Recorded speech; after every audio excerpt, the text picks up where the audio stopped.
ሰላም ሰላም፣ እንዴት ናችሁ? የኢየሱስ ስም የተባረከ ይሁን። መተናል ላይክ በማድረግ ጀምሩ።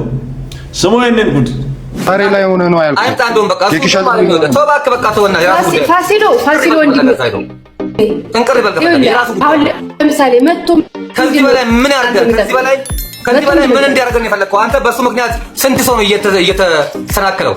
እኔ አንድ ቀን ሙሉ ለምን ታመምኩኝ? ጮጋራይ ለምን ታመምኩኝ? እኔ ሌላ ሰው ቢሄድ ኖሮ እንደዚህ ይናገር ነበር? እኔ ንገረኝ። ሌላ ሰው ቢሄድ ኖሮ እንደዚህ እበሳጭ ነበረ? የቤተ ክርስቲያንን ትምህርት የሚያቅሱ አይደለም እሱ። ለምን ጥንቅር ይበል? 10 ጊዜ ሲኦል ይግባ ፈለገ ለኔ ሲል ለኔ አይደለም የሚድነው። ማንም ሰው የሚድነው ለራሱ ነው። ቤተ ክርስቲያንን ከለካ ግን አልፋታውም። ልንገር አይደለ መሄድ ያለብኝ ጥቅም አስመሳይ ነህ። ልንገር አስመሳይ ነህ። ሰሙ እኔ በዚህ አክል ደረጃ አዝኜም በዚህ አክል ደረጃ ተናግሬም አላውቅም። አሁን እንባዬ እየመጣ ነው። እንዴት እንባዬን እንደተቆጣጠርኩት ማቀው እኔ ነኝ። አታስመስሉ፣ በቃ አታስመስሉ። መሄድ ካለባችሁ ሂዱ። ጴንጤ መሆን ካለብህ ጴንጤውን ጴንጠጥ በል ጥፋ። ማንም አይፈልግህም። እዚህ ዳርዳር አትበል። ሆዳሞች፣ ከርሳሞች እናንተ ለከርሳችሁ ነው ለሆዳችሁ ነው። እንትና ገፋኝ ምናምን ትላላችሁ መጣችሁ። እናንተም ብሎ ደግሞ ክርስቲያን ከእናንተ ጋር መቆጠሬ በራሱ ያበሳጨኛል። እመብርሃን ምስክሬ ነች። ሰው እንዴት በዚህ አክል ደረጃ ሆዳም ይሆናል? ወንድሞቼ በቃ ከተገፋ መተው ነው፣ በቃ መውረድ ነው። ቲክቶክ ምንድን ነው? ንገረኝ እስቲ ማን ነው? ምን ስለሆንክ ነው የሄድከው? ወንድሞች ምናምን ወንድሞች ስላልመጡ አንተ ጋር ተናደህ ጥርግ በል። አትመለስ። አንፈልግህም እኛ። አስረግጬ ነው የምነግርህ። ይሄን አስረግጬ ነው የምነግርህ። ፈርሰሃል። በቃ የፈረሰ እምነት ይሄ ውስጥ ነው። አንተ መጀመሪያ ውስጥ ነው የፈረሰው። በቃ ይሄ ውስጥ የሆነ ጭስ ምናምን አይታያችሁ እንዴ? በዚህ ደረጃ እንዴት ተቃጠልክ? በኢየሱስ ክርስቶስ ምንድነው የኔ ህልም ያቃጥላችሁ? አመለጠ፣ በቀሱ ወጣ። ክብር ለኢየሱስ ይሁን። እንዴ ምንድነው? በኢየሱስ ኢየሱስ ያድናል። ሰው ወደ ኢየሱስ ሲመጣስ አጋንንት እንጂ ሰው በዚህ ልክ ለነገሩ በሰው ውስጥ ቁጭ ብሎ ነው አጋንንት ራሱ ነው። ክብር ለኢየሱስ ይሁን። ኢየሱስ ብቻውን ያድናል። የሚቃጠል ነገር ይታያል። ኦልሬዲ እሱ አመለጠ። ወደ ኢየሱስ የመጣ ሰው እኮ አመለጠ። ምንም ማድረግ አይቻልም። ኢየሱስ ብቻውን ያድናል። ተረት ግን ገዳይ ነው። ምንም ማድረግ አይቻልም። ሰው አይደለም።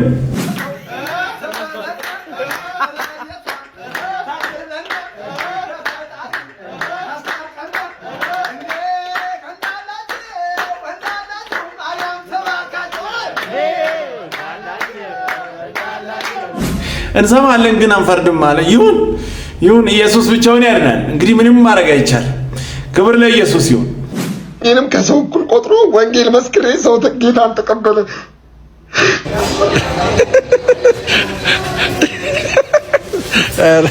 ኧረ ጀለስ ምን ጀመረች? ቤቲንግ ነው እንደ የበላው ብራዘር፣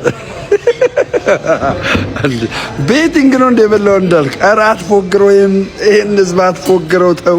ኧረ አትፎግረው። ወደ ሰው መስክር ጌታን ተቀበለ። ስንት ከፍሎ ነው የተቀበለው? ኧረ ጉድ ፈላ። እንዳልክ መቼም ጌታን ተቀበለ ያለ ወንድ ይሁን ሴት ባናቅም ጌታን ከተቀበለው ሰውዬ የወጣው አጋንንት ነው። በዚህ ሰውዬ ውስጥ ገብቶ ይስቃል። ከሱ የወጣው እኮ ነው። በዛ ዞሮ ይገባና እንደዚህ ያናገራል። ደግሞ የሚናገርበትን ቃላቶቹን አይታችኋል። አይመጥንም እኮ በ70 እና በ80 ዓመት ምን ጀመረች ጀለስ። አያችሁ፣ ሰይጣን እንደዚህ ያዋርዳል። ከእድሜ በታች እታች ወርዳችሁ ተራ እንድትሆኑ ያደርጋል። ወዳችሁን አስቀድማችሁ ከኢየሱስ ቤት እንዳትወጡ። መጨረሻው እንደዚህ ነው የሚሆነው። ጀለስ ኧረ በጌታ ሰው አይድም ካንተ ጋር። ለነገሩ እሱ አይደለም ቅድም ጌታን ከተቀበለው ሰውዬ የወጣው አጋንንት ዞሮ በዛ በኩል ህዝቡን ግራ ላይ ያጋባ። አይ ውሸት ነው ምናምን። ገና ትውልድ ሁሉ ይመጣል። ገና በአደባባይ ኢየሱስ ይሰበካል። ሰው ሁሉ ኢየሱስን ይቀበላል። አለቀ። ምን ምርጫ አለ? መንገድ እሱ ነው። ክብር ለኢየሱስ ይሁን። እንግዲህ ምንም ማድረግ አይቻልም። ኢየሱስ ብቻውን ያድናል። ሰው አይደለም። እሺ ጸልይ።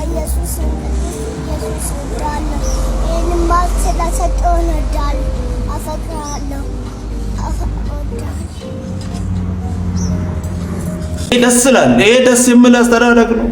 ይሄ አሁን እዛ ጋር ምግብ መጥቶ በድንገት ያሰበው ጉዳይ አይደለም። ቤት የተለማመደው ነው በአደባባይ የሚናገረው።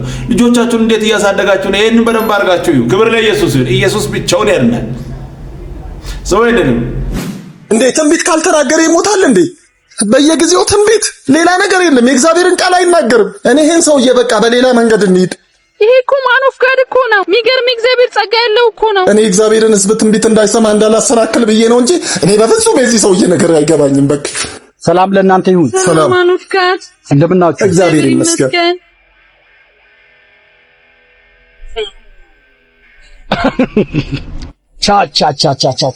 አንተ በጣም ድለኛ ሰው ነህ። ስማ፣ አቤት። እግዚአብሔር መልእክት አምጥቶልህ ምን እያለ? አብርሃም በደከመበት ጊዜ የሳራ ማህፀን ሙት በሆነበት ጊዜ እግዚአብሔር ማህፀኗን ከፍቶ ልጅ እንደሰጣት እግዚአብሔር ማህፀንን ከፍታለሁ ይላል። የኔ ማህፀን የኔ ይሄ ስልክ ደግሞ ጀመረኝ። ምን አይነት ነገር ነው? ሰው መልእክት እያመጣ ለነገሩ ይሄ ለትምህርት የተሰራው ፊልም ነው። ነገር ግን በእውነት ላይ የተመሰረተው ነው። በእውነት ምናልባት አንዳንድ ሰዎች እንደዚህ አይነት ሰዎች ላያጋጥማቸው ይችላል። አብዛኞቻችን አይተናል። በእውነት ላይ የተመሰረተ ነው። ይሄ ትክክል ነው። ስለዚህ በደንብ አድርጋችሁ ስሙ፣ በሌላ እንዳታዩ። እሺ ስርጉት፣ አንቺ ምንድን ነው የሚለው? እኔ ማህፀን አለኝ እንዴ? መንፈሳዊ ማህፀንህን ነው። ምን ነካ? መንፈሳዊ ማህፀን አለ? ኧረ በኢየሱስ። እሺ መልሼ እደውልልሻለሁ። ይገርማል። ባልሽ በጣም እድለኛ ሰው ነው። መካኒቷ ሐና 7 ልጅ እንደወለደች እሺ መሃን አትሆንም፣ መካንነትን እመተዋለሁ ይላል እግዚአብሔር ከኔ ላይ። እግዚአብሔር ይባርክ። ምን አይነት ውጊያ ነው ባካችሁ? ሰው መልእክት እያመጣ ስሚ አንቺ ምን ልትል ነው ደግሞ?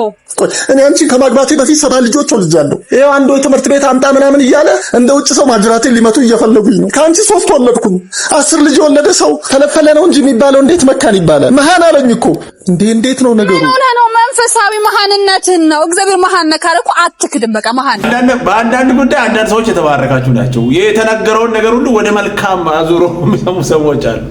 የተወራውን ሁሉ ወደ መልካም። ይሄ ጥሩ ነው ይሁን፣ ግን አጣርታችሁ ስሙ። የእሷን ሐሳብ ወድጃለሁ። በቃ ምንም መጥፎ ይወራ ወደ መልካም ቀይሮ መስማት ነው። ስማ፣ እሺ፣ የመጨረሻ መልእክት፣ እሺ፣ ማረጋገጫ መጣ። እሺ፣ ስማ አንተ፣ እግዚአብሔር በቅርብ አዋልድሃለሁ ይልሃል። እኔን እግዚአብሔር ይባርክ። አሁን ነው ትክክለኛው መልእክት የመጣልኝ። በይ ነው አዋልድሃለሁ አለኝ እኮ። እድለኛ ባል ያ ምለው ስለ ገንፎ ብላ አትጨነቅኛው እናዘጋጃለን በይ። በመጨረሻም ልክ ነገረኝ። አዋልድሃለሁ አለኝ። ቨርጅን ነህ ለማለቱ ነው። በቃ እግዚአብሔር አዋልድሃለሁ ካለ አዋልድሃለሁ። የት ነው የሚያዋልደኝ? ኧረ በእናትህ ጋንዲ ነው ብራስ ነው ወይስ ድንበሯ ነው? የዛቺ ዋልዳለሁ። እሺ ይሁን። ከዛስ ጌታ ይገስጻቸው እነዚህ አዋቂ እንዴት እዚህ ቦታ ላይ ይጸዳዳል? አንቺ ነሽ ይሄንን ሁሉ። ኧረ እባክህ ተረጋጋ አንተ ሰውዬ ተው።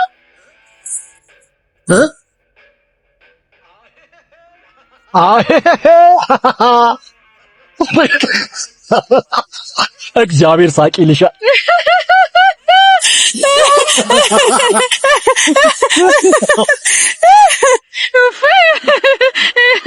ስማ አስቅም እንዴ? ሳቂ ይልሃል እግዚአብሔር።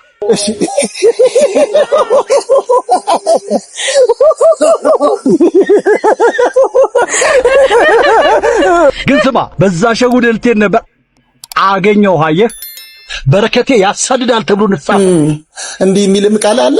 እኔም መልአኬን ልኬ አቅጣጫህን በዚህ መስመር አስቀይሬ አምጥቻለሁ። ይሄ ነገር ነው። እኔም መልአኬን ልኬ።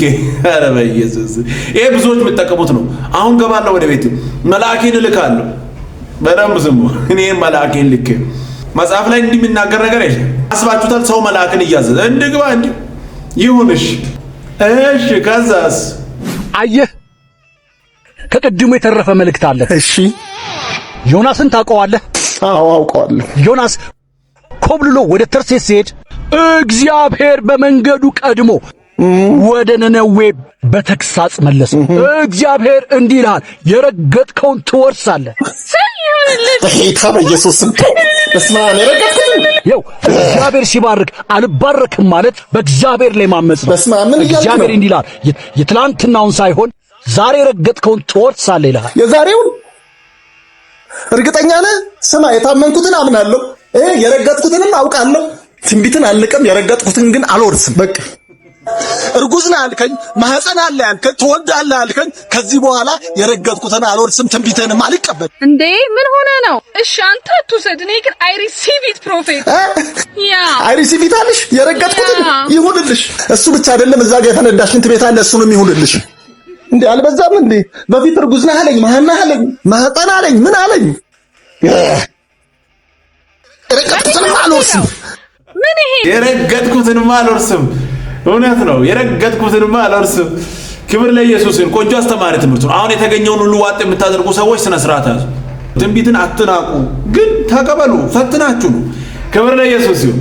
ሐሰተኞች በዝተዋል። አጣርታችሁ ስሙ። ኢየሱስ ብቻውን ያድናል። ስሙ ያድን። እኔ ንጉስ ነኝ አሉ ለአሚናዳብ። እዛውም ዳዊት ማለት ኖርማል ንጉስ እንዳይመስልህ የሚፈራ ነው። ስሙ ራሱ ዝነኛ የሆነው ጎልያድን ጥሎ ነው። በሙሉ የሚታወቀው በጦርነት ነው። ባይዘው ጦርነት ላይ ዳዊትን አትችለውም። እድሜውን ሁሉ ሲዋጋ ነው የኖረው እና ናቹራሊ ፌቨርድ ነው ሰውየው። ኢዮአብ አለ ባይዘው አብሮት። ኢዮአብ ማለት ጸብጸብ ይሏል እንዲሁ ባይዘው የገዛ ልጅ አቤሴሎምን እኮ የገደለ እኮ ነው እኮ ኢዮአብ ማለት። ለንጉሱ የማይመለስ ሰውዬ ነው እንኳን ለአሚናዳብ እና ንጉስ አንተ ዝም ብለህ ነው እግዚአብሔርን ቁጭ ያረከው ሲለው እንዴት ዝም ብለህ ቁጭ ታረጋለህ ሊል ይችላል። ኢዮአብ ከኋላ ባይዘው እግዚአብሔር የቀና መስሎ ፍላጎቱን የሚያደርገነት ነው። ቀጥሎስ ሶስቱ ኃያላን አሉ። ዳዊት ሶስቱ ኃያላን ማለት በፐርሰናል ፕሮፋይል ከዳዊት ይበልጣሉ። እግዚአብሔር ዳዊትን ንጉስ ስላረገው ኦርደር ግዴታ ስለሆነ ዳዊት ስር ገቡ እንጂ በግል ብታወጣቸው ዮርዳኖስ እስከ አፍንጫው ድረስ ሞልቶ አንዱ ሮጦ አለፈው ይላል። እስራኤል እኮ ለመሻገር እስኪከፈል እኮ ቆመዋል። ሰውየው በላዩ ላይ ምንድነው እግሩ። አንደኛውስ ወደ ጉርጓድ ገባ፣ አንበሳ ማገኘ፣ ገሎት ወጣ ይላል። ዳዊት እኮ እኔ አንበሳ ገድያለሁ ብሎ ኮርቷል። ይሄኛውስ ገብቶ ድንገት ነው ያገኘው አንበሳ መጥቶ ገሎት። ምንድነው የሚሰራው እዚህ? ወጥተው ታሪክ ያወሩ በኔ አንዱ ሜዳ ይላል። ስንት ሜትር ነው? በጣም እንዲህ የጎልያድ አይነት ረጅም ግብጻዊ ያገኘ ይላል። በእጁ ምንም አልነበረም፣ ገደለው ይላል። ሰዎቹ እኮ ሰው አይደሉም፣ አብረውት ናቸው። ሰራዊቱስ ዳዊት ሲመጣ ብቻውን አይመጣም። ባይዘው ሰራዊት አለው። ሰራዊቱን እኮ ሁለተኛ ዜና ላይ ሲጻፍ እንደ እግዚአብሔር ሰራዊት እስኪመስል ኃያላን በላዩ ላይ ተጨመሩበት ይላል። እግዚአብሔር ሰራዊት ራሱ ምን አይነት ነው? ምን ያህል ማይቲ ነው ሰውየው ማይቲ ሆኖ በጦርነት ስልቱ አይደለም፣ እግዚአብሔር ነው ያደረገው። እና ትዝ ይላችኋል አቤሴሎም የአባቱን የዳዊትን ዙፋን ወሰደበት ይላል። ከዛ አኪጦፌል መጣ። አባትህ ዳዊት እንደዚህ ያደረገው ሲለው ኩሲ ምንድነው ያለው? አባት ዳዊት አለው አዎ እንደ ምድረ በዳ ሚዳቋ ነው አለው። ተኝቶ አያድርም። ታውቃለህ? ለጸባዩን አታውቅም? ተራራ ለተራራ ሲሮጥ ነው የሚያድረው። እና ዝም ብሎ የሰውዬ በሚመክር ምክር እንዳትሄድ ይገለሃል። ስለ ዳዊት ከተወራ ስለ ጦርነቱ ነው፣ ስለ ስልቱ ነው፣ ስለ ብቃቱና እግዚአብሔር ስለሰጠው ሞገስ። ድል እግዚአብሔር ነው የሚሰጠው። እና ዳዊት በድል ከተሞላ በኋላ ነው ባይዘው በዙሪያው ያሉ ጠላቶቹን በሙሉ እግዚአብሔር ድል አድርጎለት አሳረፈው ይላል። ያ ሁሉ በጦርነት የታጀበ ማዕረጉን ዝም ብለህ ሳለው የዳዊትን የተሸከመውን ትሮፊ ይሄ ዋንጫዎቹን ዝም ብለህ ሳለው መጣ። ከነ ሰራዊቱ ነው የመጣው። ለምንድን ነው የመጣው? እግዚአብሔርን ሊወስድ 30,000 ሰው የእግዚአብሔርን የቃል ኪዳን ታቦት በሚፈልገው መንገድ እንዲቀበሉ ካህናትን፣ ከካህናት ደግሞ እነዚህ ምንድነው ቃታውያን፣ ሜራራውያንና ጌርሳውያንን ይዞ ነው የመጣው። አንዱ የእግዚአብሔርን የቃል ኪዳን ታቦት ይሸከማል። አንደኛው በእግዚአብሔር ዙሪያ በተወሰነ ራዲየስ ይከለላል። አንደኛው ከፊት መስዋዕት እያደረገለት ይሄዳል። 30,000 ሰው ነው የመለመለው ይሄን ለማድረግ። ከዛ ውጪ ሰራዊት አለ። አስቡት አሚናዳብ ቤት። አሚናዳብ አሁን እግዚአብሔር ቤቱ ባይኖር ማን ይመጣል? የሁሉ ሰው የመጣው አሚናዳብን ብሎ አይደለም፣ እግዚአብሔር አሚናዳብ ቤት አለ ብሎ ነው። ገና እያወራ ራሱ የሆነ ነገር ይመጣል። ታውቃላችሁ፣ እግዚአብሔርን አስቀድማችሁ እሱም ብቻ ከፈለጋችሁ ሞገሳሞች ነው የምትሆኑት።